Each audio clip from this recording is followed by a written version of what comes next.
রামনবমীর মিছিলে শুভেন্দু অধিকারী রামলীলা ময়দান থেকে শুরু হয়েছে মিছিলে শুভেন্দু অধিকারী।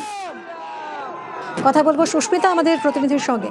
সুস্মিতা, আজ ভবানীপুরে সকালে মিছিল করেছেন রামনবমীর মিছিল শুভেন্দুর, এবং এই মুহূর্তে রামলীলা ময়দান থেকে মিছিল কতদূর যাবে, কি রুট, নিরাপত্তা কেমন, আর কারা কারা রয়েছেন?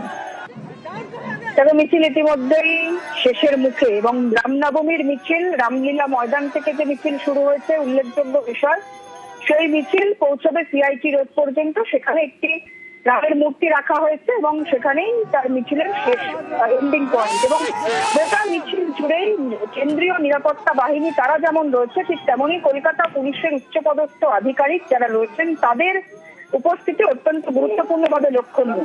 এবং শুধুমাত্র ভবানীপুর নয়, আজ সকালেই দেখা গিয়েছিল ভবানীপুরের শুভেন্দু অধিকারী তিনি রামনবমীর মিছিলে যোগ দিয়েছেন, এবং আজ বিকেলে শুভেন্দু অধিকারী তিনি এই মুহূর্তে রামলীলা ময়দান থেকে যে মিছিল শুরু হয়েছে সেই মিছিলে যোগ দিয়েছেন। মিছিল শেষ হবে সিআইটি রোড পর্যন্ত। মিছিলের শেষ এন্ডিং পয়েন্ট, সে জায়গায় দেখা যাচ্ছে কলকাতা পুলিশ উচ্চপদস্থ আধিকারিক তাদের উপস্থিতি, এবং মহিলা এবং পুরুষ পুলিশ সেখানে উপস্থিত বর্তমান।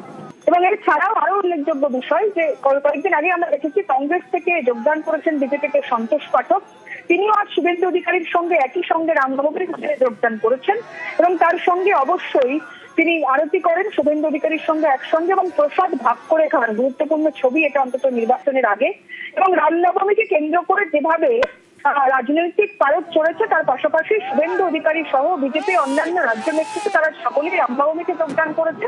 এবং রামের সঙ্গে রাজনীতিকে গুলিয়ে ফেলার কোনো কারণ নেই। রাম সারা দেশের, রাম দেশের সকলের, রাম রাজ্যে প্রতিষ্ঠিত হবে এই হুঙ্কার আজ সকালে রাজ্য বিধানসভার বিরোধী দলনেতা ভবানীপুর এবং নন্দীগ্রামের বিজেপি প্রার্থী আগামী নির্বাচনের তিনি যেমন দিয়েছেন, তার পাশাপাশি সুকান্ত মজুমদার, দিলীপ ঘোষ সকলের কণ্ঠেই একই কথা শোনা গিয়েছে।